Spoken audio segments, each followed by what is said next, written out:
Welcome to the What is Stoicism podcast. In this explainer episode, I aim to provide you with a straightforward understanding of what the Stoic practice of negative visualization is. You'll also learn how you can use it in your own Stoic practice and therefore see how it can benefit you on a day-to-day basis. Negative visualization is a technique by which we regularly spend a short amount of time imagining the negative events that could befall us.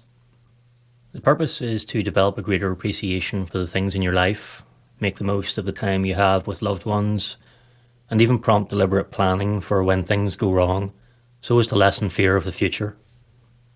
The practice is thought to have originated with the Cyrenaic philosophers before being adopted by the Stoics.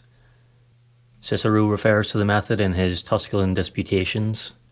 Quote, "I am ready to borrow of the Cyrenaics those arms against the accidents and events of life by means of which, by long premeditation, they break the force of all approaching evils. And at the same time I think that those very evils themselves arise more from opinion than nature, for if they were real, no forecast could make them lighter." End quote. The Stoic philosopher Seneca helped popularize the technique by recommending its use in his letters to Lucilius. He also summarized it well in his Consolation to Marcia. Quote, "He robs present ills of their power, who has perceived their coming beforehand." End quote. As a result of such promotion, it became a common Stoic spiritual exercise. The use of the method was passed through the ages and remains popular today. It is even recommended in some approaches to cognitive behavioral therapy. Ancient Romans referred to negative visualization using the Latin term futurorum malorum premeditatio. More recently, the term premeditatio malorum has been used, which literally means the premeditation of evils.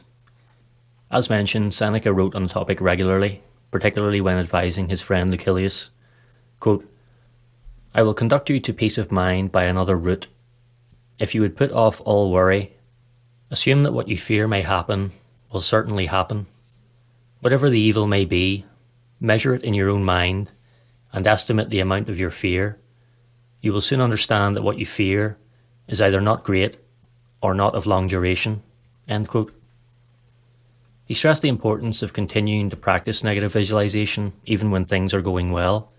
Quote, "It is in times of security that the spirit should be preparing itself to deal with difficult times. While fortune is bestowing favours on it, then is the time for it to be strengthened against her rebuffs. In the midst of peace, the soldier carries out manoeuvres, throws up earthworks against a non-existent enemy, and tires himself out with unnecessary toil in order to be equal to it when it is necessary. If you want a man to keep his head when the crisis comes, you must give him some training before it comes." End quote. Seneca also highlighted how the technique can take the sting out of future misfortune. Quote, "Nothing happens to the wise man which he did not expect.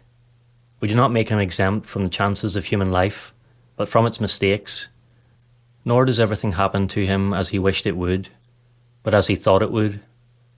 Now his first thought was that his purpose might meet with some resistance, and the pain of disappointed wishes must affect a man's mind less severely if he has not been, at all events, confident of success." End quote. One of Marcus Aurelius's most well-known notes to himself is a morning reminder using the same technique, where he prepares himself to deal with difficult people in the day ahead.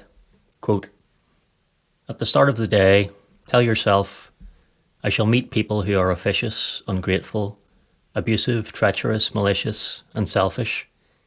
In every case, they've got like this because of their ignorance of good and bad. But I have seen the goodness and badness for what they are, and I know that what is good is what is morally right, and what is bad is what is morally wrong.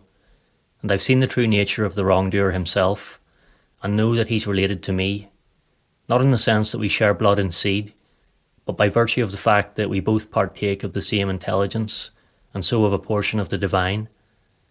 None of them can harm me anyway, because none of them can infect me with immorality, nor can I become angry with someone who's related to me, or hate him, because we were both born to work together, like feet or hands or eyelids, like the rows of upper and lower teeth. To work against each other is therefore unnatural, and anger and rejection count as working against." End quote. Epictetus also spoke of the value of daily negative visualization, sometimes in stark terms. Quote, "Keep before your eyes day by day death and exile, and everything that seems catastrophic, but most of all death, and then you will never have any abject thought, nor will you crave anything excessively." End quote. Through negative visualization, we can train ourselves on the bad outcomes of realistic life scenarios. Doing this desensitizes our reactions in preparation for their real life occurrence. We can start small by limiting the severeness of negative visualization from as mild as thinking of a minor inconvenience. Then we can work our way up to more severe practices, like imagining our worst fear has occurred. Here's an example of a simple negative visualization practice you can try. Start by taking stock of things that are valuable to you and note them down. Here are some ideas. Possessions, such as home, vehicles, gadgets, things with sentimental value. Loved ones, such as family members, friends, and pets. Work, such as your job, your colleagues, and your boss. Entertainment, such as access to the internet, your favourite foods, your TV shows. And hobbies, such as sports and activities and volunteer work. If you can think of your own, add it to the categories above. Set a reminder on your phone to schedule negative visualization sessions. Don't overwhelm yourself to begin with. Once or twice a week should be enough to get you into the habit. In each session, you can spend 5 to 10 minutes working through one of the categories you previously noted and do the following. Think of all the things in that category that are important to you, that you have an attachment to.